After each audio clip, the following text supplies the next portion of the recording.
sesuai perhitungan yang telah dilakukan. Pertama, sulfur ditimbang sebanyak 4 gram. Selanjutnya diambil kaolin sebanyak 55 gram.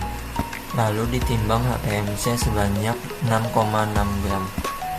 Diambil Aquades untuk HPMC sebanyak 9,9 mili.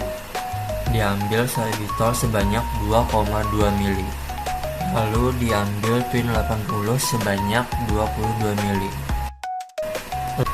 Lalu ditimbang asam askorbat sebanyak 0,11 gram. Lalu gliserin diambil sebanyak 11 mili. Setelah itu Aquades diambil sebanyak 79,29 mili. Untuk prosedur pembuatan clay masknya sendiri, yang pertama adalah disiapkan alat dan bahan. Langkah pertama yaitu kaolin dimasukkan ke dalam mortir, selanjutnya sulfur juga dimasukkan ke dalam mortir, kemudian digarus kedua bahan hingga homogen. Setelah tercampur merata, kemudian ditambahkan asam askorbat ke dalam mortir lalu digarus juga hingga homogen. Setelah itu dipindahkan ke dalam wadah terlebih dahulu. Setelah itu dibuat larutan HPMC dengan memanaskan Aquades terlebih dahulu. Jangan lupa bersihkan mortir dan dilap hingga kering. Selanjutnya HPMC dimasukkan ke dalam mortir sambil ditambahkan Aquades lalu digerus cepat hingga larut sempurna, serta membentuk basis yang kental dan homogen. Setelah homogen, langkah selanjutnya adalah campuran kaolin, sulfur, dan asam askorbat dimasukkan ke dalam mortir sedikit demi sedikit. Terakhir tambahkan larutan sorbitol, gliserin, dan Twin 80 yang telah dibuat dan dimasukkan ke dalam mortir. Lalu lanjut digerus hingga homogen sampai didapatkan tekstur clay mask yang diinginkan. Hasil yang kami dapatkan beserta uji organoleptis yang kami dapatkan pada percobaan kali ini adalah sediaan clay mask yang memiliki konsistensi semi padat seperti lumpur dengan warna hijau muda dan juga bau khas belerang. Lalu kami melakukan uji homogenitas dengan cara mengaplikasikan langsung sampel sediaan kepada kulit praktikan. Hasil yang didapat menunjukkan sediaan clay mask yang homogen dan tidak terdapat butiran-butiran kasar.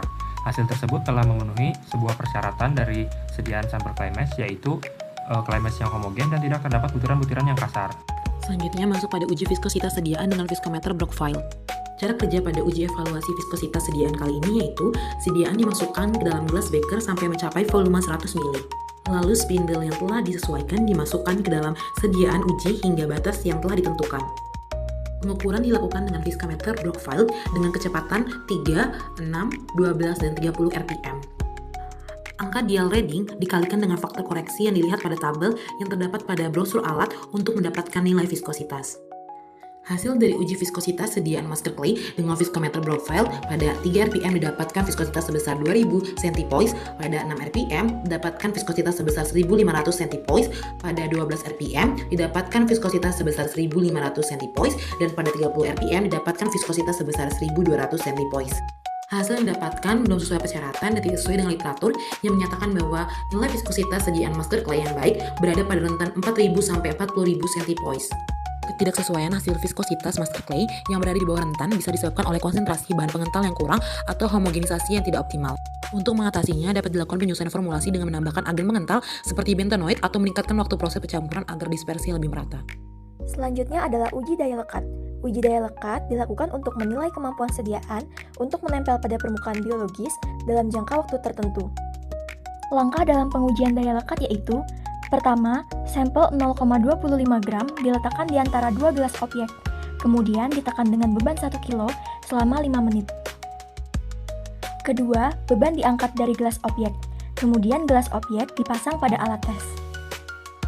Ketiga, alat uji diberi beban 80 gram dan kemudian dicatat waktu pelepasan sediaan dari gelas obyek. Hasil yang diperoleh dari uji daya lekat menunjukkan bahwa clay mask sulfur memiliki kemampuan melekat selama 60 detik. Hasil tersebut telah memenuhi persyaratan uji daya lekat pada sediaan clay mask, yaitu lebih dari 1 detik. Uji daya sebar bertujuan mengetahui kemampuan sediaan menyebar secara merata pada permukaan kulit saat digunakan. Untuk cara kerjanya sendiri, sampel 1 gram diletakkan di atas kaca dan ditutup dengan kertas mika, lalu diberi dengan pemberat.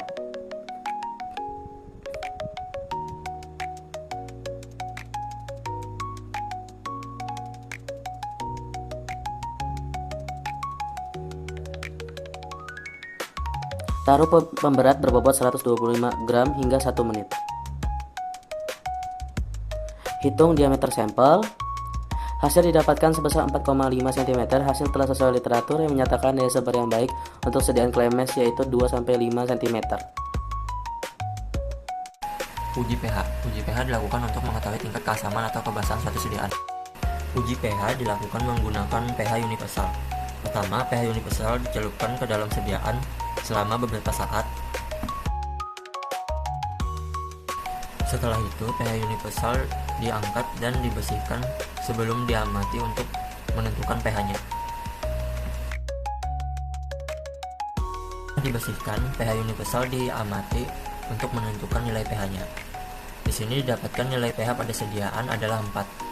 Hasil ini tidak sesuai dengan persyaratan yang menyatakan bahwa nilai pH sediaan clay mask yang baik adalah 4,5 hingga 7,5. Alasan ketidaksesuaian dan pengatasannya. Hal ini dapat terjadi karena interaksi antar bahan aktif dan eksipien. Masalah ini dapat diatasi dengan cara mengganti atau menyesuaikan konsentrasi eksipien yang mempengaruhi pH.